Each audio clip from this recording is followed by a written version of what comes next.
Comrades, brothers and sisters, I am giving this appeal on the eve of the second All India Conference of Central Organization of Indian Trade Unions, which is going to be held in Madurai on 19th of this month 2024. When that conference is going to be held, the scenario we find throughout India and in our state is, as far as the working class is concerned, very dark and bleak. In the lighter vein, if we see things in this way, that the industrial sector and the conditions of the working class in that actually at present resembles a football ground where the workers and the owners are the contending players.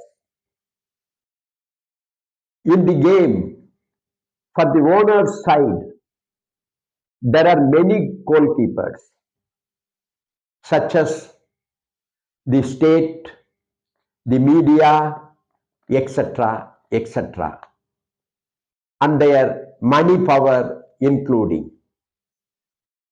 And for the workers' side, there is no goalkeeper at all. For a long period of time, for the goalkeeper side, the trade unions were there as goalkeepers, but now they are not there. So the owners are kicking goals one after another into the goal post of workers and scoring many goals, but the workers are at the receiving end. This condition is prevailing. The workers have lost during this period their hard-won right for permanency. Permanency has become the thing of the past for the workers. In every industry, only a few permanent workers are there. And as far as the large-scale industries in the IT sector is concerned, and in the automobile sector, where less than 100 people are there for monitoring the quality control, they are alone treated as permanent workers. The rest are contractual workers. Everywhere contractualization is looming large in the industrial scenario.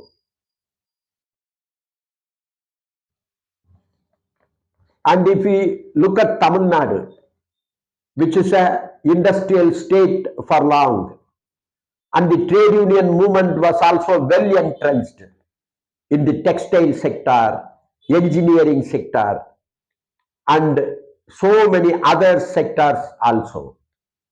But now, in the textile sector, what we see is the notorious Sumangali scheme that is there in vogue, where thousands and thousands of small girls aged about 18 and above, working for 3 years period for the pittance of wage.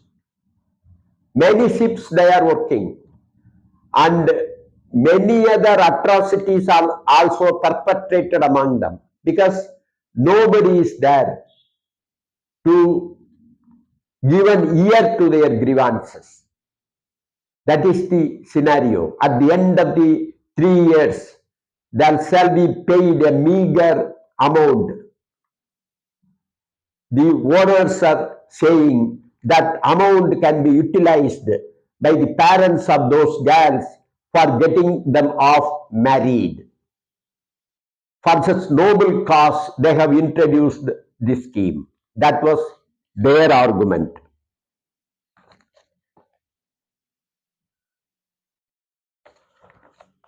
And the impending labor codes become operational.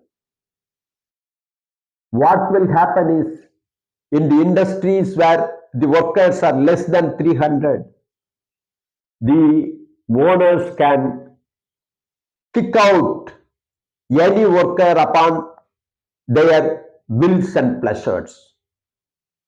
The act itself is giving them permission and license to do that. And in the same way, the industrial relations in industries where less than 300 workers are working, the standing orders will not be operational. The owners can do anything they like against the workers. In the private sector, 8-hour working day is not in many industries.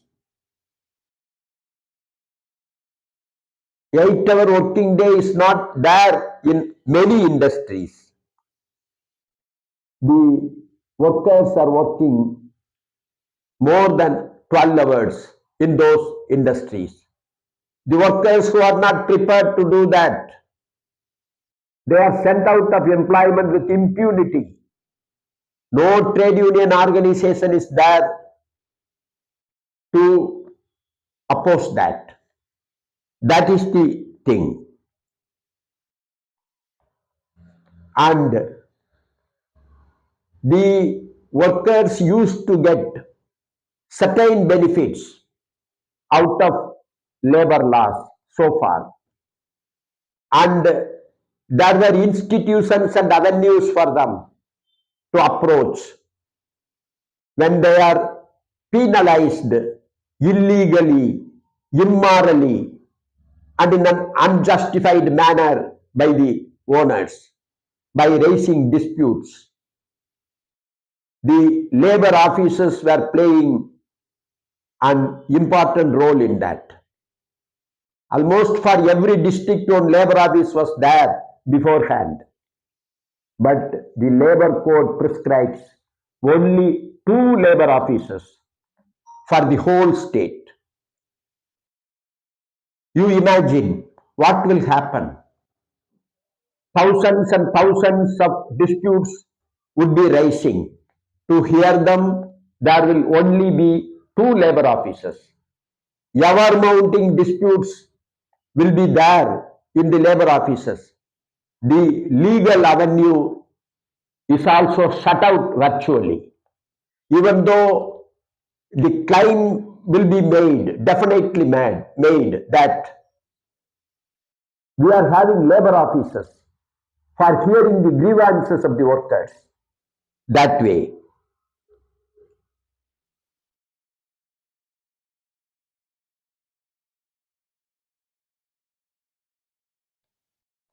every year or in every quarter, we see in newspaper, this industry has gained so much. The profit percentage has risen to such a level, etc., etc. All this is happening, but the people who are working in those industries are suffering and suffering. That is the thing. How these profits are being made? They are being made out of the wage component of labor. They are reducing the wage component of labor day in and day out in industries that are there everywhere. All these notorious developments have taken place in the early 90s of the last century. During that period, The capitalist globalization was speedily coming into our country. Red carpet welcome was given to that globalization. But why globalization have come that time? Actually, capitalism, which will start in one country, will become multinational and international, slow by slow, everywhere. That is the normal happening. But the capitalist liberalization was brought about with a force and speed we have never seen. Why they choose that period? Because that was the period where socialism fell in Union of Soviet Socialist Republics and the East European countries. Not only that, in the People's Republic of China, where the great leader, Comrade Mao Zedong, was heading the revolution, the capitalist rulers under the leadership of Deng Xiaoping occupied office. And there also capitalism, not capitalism in the real sense of the term, social imperialism that has come into power. These two events are not simply coincidental. The capitalist imperialist countries of the entire Europe and America were waiting for such a situation to emerge. The fall of socialism emboldened them and they brought about this capitalist globalization. The capitalist globalization has got some important aspects. They are liberalization, meaning license Raj, if we speak in their own language, will be taken out from the industrial scenario. The owners can start industries as and when they feel necessary. And privatization. The privatization of the erstwhile nationalized sector of industries. Nationalized sector of industries,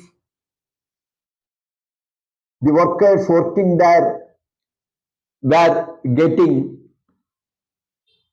reasonable wages compared to other private sector industries. The government and the state wanted to give these industries also to the owners. Once nationalized sector was developed as the outcome of the 5-year plans for providing infrastructure industries for the development of all the industries, infrastructural industries such as roads, electricity, communication, iron and steel, and railway transportation. But if the prices of the product of these industries are high, then industrial development will not take place. Taking that into account, in order to provide these benefits at cheaper rates, nationalization was done. But after a particular period of time, when utilizing all these facilities, the owners of our country became richer and richer. Those owners who have started at a small level, when they become monopoly, they also wanted to take the industries under this nationalized sector, heeding to their demand and utilizing this globalization. Privatization Act was letting out in full swing.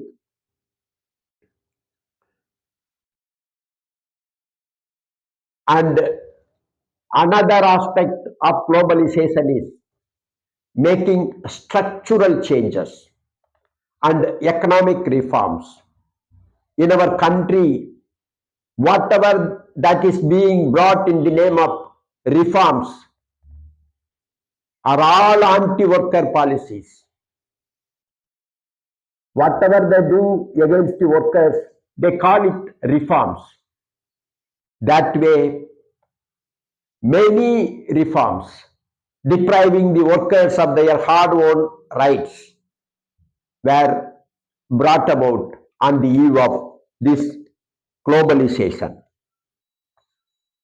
When this all-out attack was coming out, everybody view and think that this is the right time where militant working class movement will burst out throughout the breadth and length of the country, because the attack is such fierce. That way every right thinking people thought, but that has not happened. Why? The trade unions were not ready to do that. What was the cause? The trade unions functioning from independence until that time were the trade unions which were following legalism. Legal trade unions they were. They have not combined movements and legality for winning the demands of the workers, but they were following only legalism. Whatever movement they have brought about namesake, they were all token movements, not the real movements. So, when real movements were the need of the hour, the trade unions have become nowhere. And that was the period when the ruling classes and their mouthpieces were cry hoarse over the rooftop that the trade unions have been shown the door. They are no longer existing. That was their jubilation.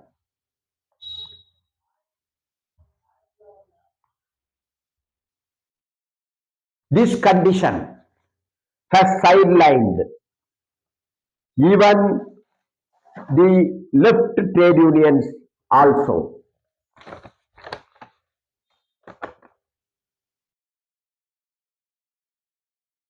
To the government and public sector, where as model employer, government cannot take recourse to illegal means. Utilizing this, all their trade unions have become well entrenched in government and public sector industries.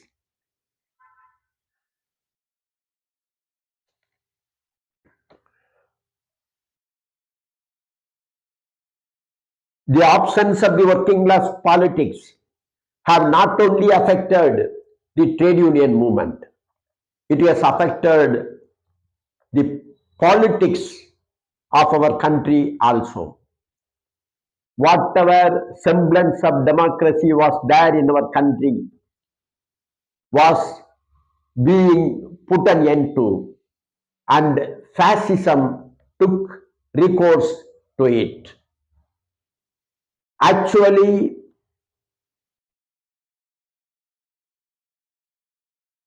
fascism, about fascism, so many definitions are there.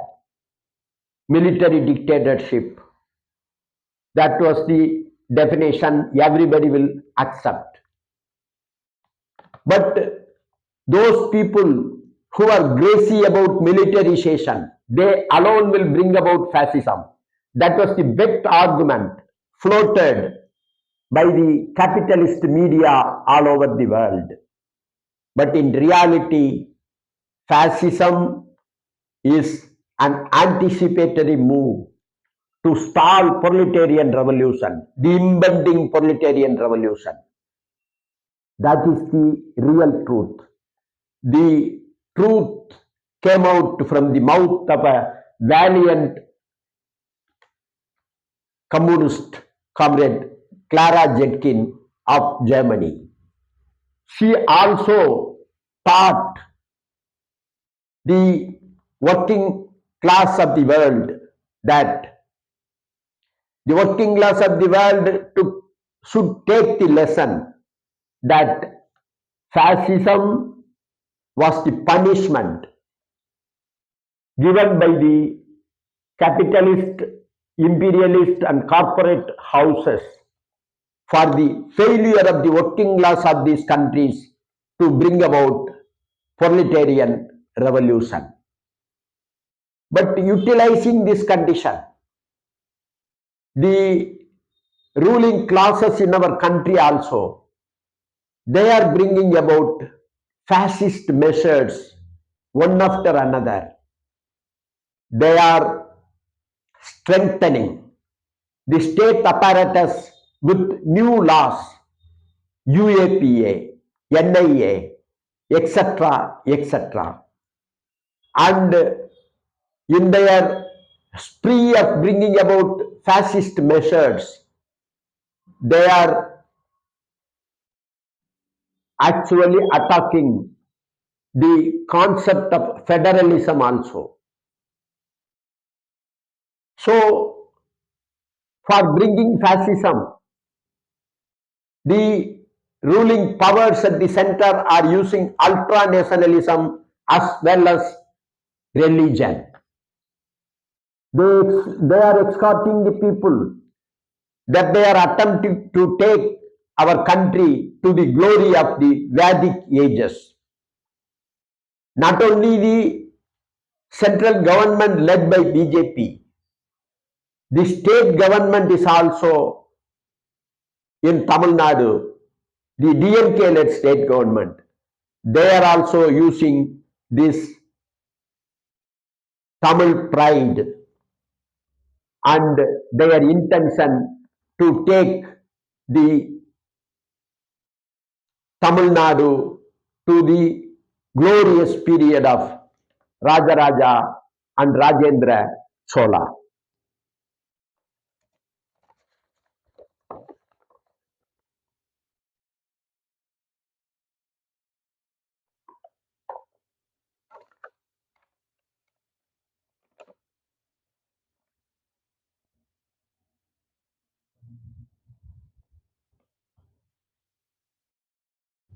Under these conditions,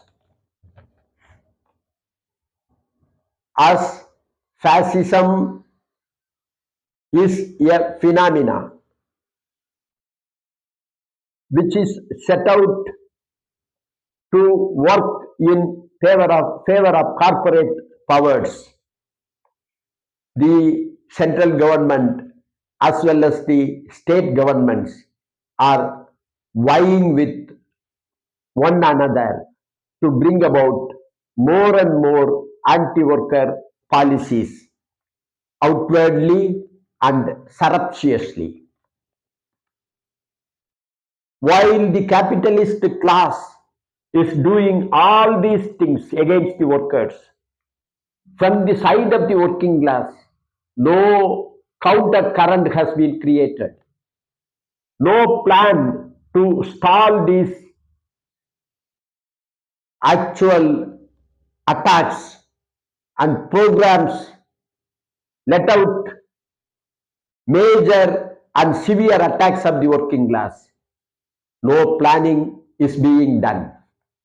The trade unions which are duty bound to do that, they are not found anywhere. That is the condition. Hence, this condition demands trade union movement for safeguarding the interest of the workers. The valiant and well-trained goalkeepers are required for doing that great historical job. In that direction, we cannot say that there is no organization is there. There are organizations. There are organizations in Tamil Nadu also, where trade union movement was in its low ebb. There were glorious movements of the workers of the health sector in Tamil Nadu, one after another. The contract employees working in government hospitals and medical college hospitals, they now have formed their umbrella organization, the COITU trained trade union there.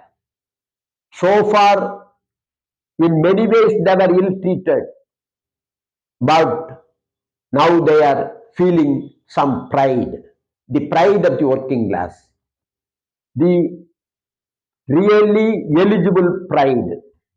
That pride owes them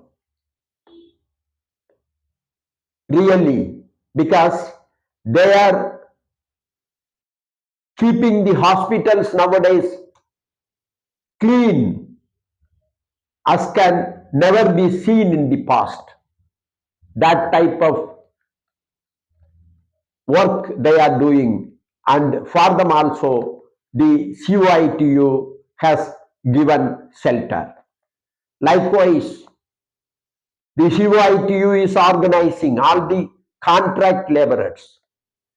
Whatever movement that are there in the working class sector of Tamil Nadu, they are by and large the movements conducted by COITU under its valiant leadership. Why COITU is able to do that when all the other organizations are failing on this score?